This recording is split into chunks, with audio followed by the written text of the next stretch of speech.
Just talk us through, firstly, I mean, you obviously feel the Prime Minister needs to resign over partygate, but I was quite interested hearing from some of our viewers who, some of them, not all obviously, believe that actually it's time to move on, this is a sideshow, there are bigger things to worry about. Well, look, I think it is time to move on. It's time to deal with the cost of living crisis. It's time to deal with the fact that there are families and businesses that are struggling to stay afloat and no help as yet on offer from government. But we can't function as a country if we have a Prime Minister who doesn't tell the truth.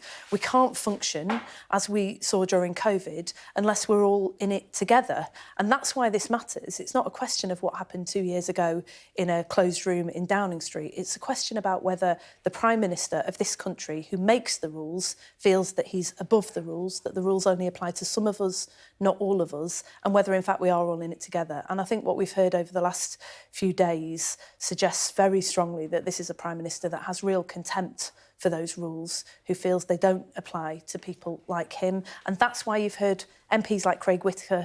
He and I elected 12 years ago at the same time as new MPs. We've been in opposing division lobbies, I think, on every issue since. But we speak with one voice on this. It's just simply not good enough, and he's got to go. You're going to need more MPs like Craig Whittaker, though, aren't you? And more Conservative MPs to back this motion from Labour tomorrow. Just explain what it is you're trying to do with this motion. Well, we want the Privileges Committee to investigate whether the Prime Minister misled the House. You'll remember that not very long ago the Prime Minister came to Parliament and said there were no parties.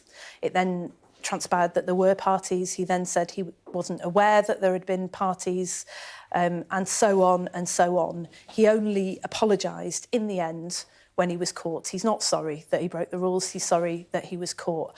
I think a lot of Tory MPs... That's your subjection, isn't it? That is your own subjective analysis of that. Boris Johnson's view is that, look, he in good faith didn't believe rules were broken. Boris Johnson said no rules were broken. Now he says that he didn't believe rules were broken. But I think you've got to listen to people like Craig Whittaker, because he speaks for a lot more Tory MPs than you're hearing from on shows like yours. I was in the House of Commons today going through the division lobbies. How many There is do you a think lot then? of disquiet.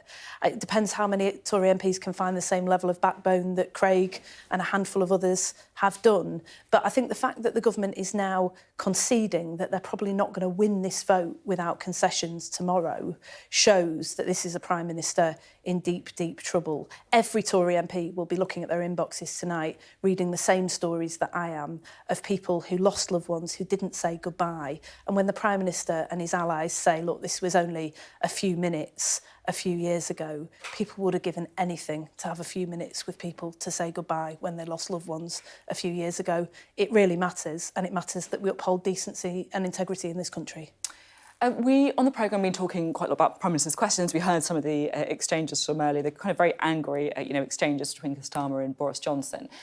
I guess my question is there an issue for Labour that it feels like much of what we're hearing from the opposition at the minute is anger towards the government, criticism of the government, and not that much about a positive vision for the country? I mean, Keir Starmer's 2 years into the leadership now. Does he not need to start spelling out a little bit more about an alternative vision if you guys are serious about taking over? Yeah, I mean, what's the biggest crisis facing people in this country right now? It's the fact that inflation is at a 30-year high, and most people watching your show will be struggling with energy bills. Didn't hear any of those questions at Prime Minister's questions. But we've put forward a proposal to the government which most people back. You had the big bosses of the big energy companies in Parliament this week saying, look, we can't deal with this alone. One company, one sector can't deal with it. We need government intervention. We've said that we could have a windfall tax on the profits of big energy companies. We could knock hundreds of pounds off people's energy bills by doing it and put money back in people's pockets. But if you're talking about energy security, if you're thinking about the monumental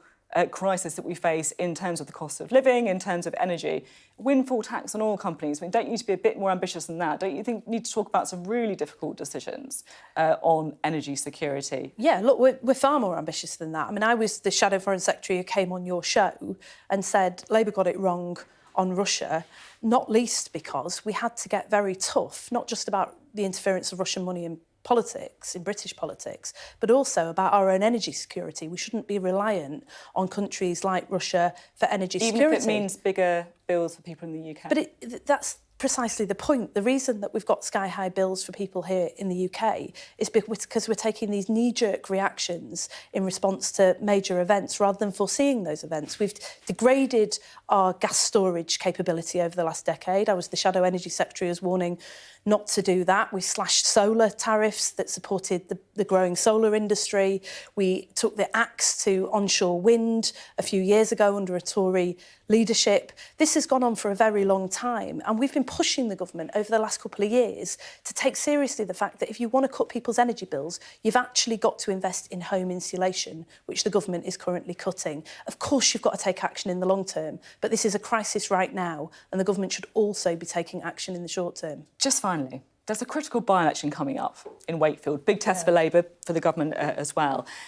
There's a lot of rumours about Ed Balls coming back and standing as a Labour candidate in Wakefield. Any truth in it? Well, look, I don't know. I mean, I don't get involved in candidate selection. That's a matter for the members of Wakefield CLP. I mean, I've watched Ed Balls' growing infamy and career with huge interest, as many people have over the last few years. Whether he wants to give up his dancing shoes and return to politics, that's a question for the members of Wakefield CLP. Would you like to see him return to frontline politics? I've got huge respect for him. I worked with him when I was working with child refugees, and he was one of the people in government who was very instrumental in making sure that we got decent treatment for those kids. So I've got a lot of time for Ed Balls, but it's up to the members in Wakefield. The point is surely that we've just had this appalling incident with the existing Tory MP who's now done the right thing and stood down. We've now got to get a Labour MP re-elected so that those people in Wakefield finally have an MP that they can be proud of.